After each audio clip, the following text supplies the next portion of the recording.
আসসালামু আলাইকুম গাইস, আপনারা কেমন আছেন? আমি তো আলহামদুলিল্লাহ ভালো আছি।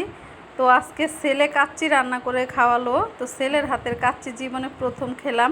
আমার ছেলে কিন্তু এক গ্লাস পানিও ঢেলে খায় না বাসায় থাকলে, মানে এতটা আদর করে ছেলেকে পালছি কি বলবো। তো ছেলেকে একটা জায়গায় কাজ শেখাতে দিয়েছিলাম, তো কাজ শেখানোর জন্য, বাবুর্চির রান্নাটা শেখার জন্য। তো ছেলে এক সপ্তাহে মোটামুটি এতটা যে মানে ভালোভাবে রান্না করতে পারবে আমি কখনো ভাবতেই পারিনি।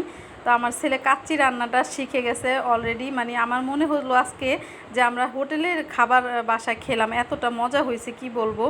তো একদম সহজভাবে রান্না করছে, এত মজা হয়েছে মানে মুখে লেগে আছে। তো কেউ যদি এই রান্নার ভিডিও চান তো ভবিষ্যতে আমি অবশ্যই দিব আপনাদেরকে।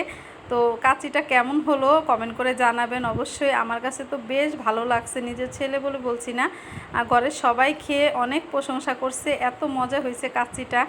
তো আরও অনেক কিছু রান্না শিখছে আমার ছেলে। তো ভবিষ্যতে অবশ্যই খাওয়াবো, আপনাদেরকে দেখাবো কিভাবে রান্না করে। তো আজকে ফুল ভিডিওটা দিলাম না, তো সহজভাবে রান্না করলাম।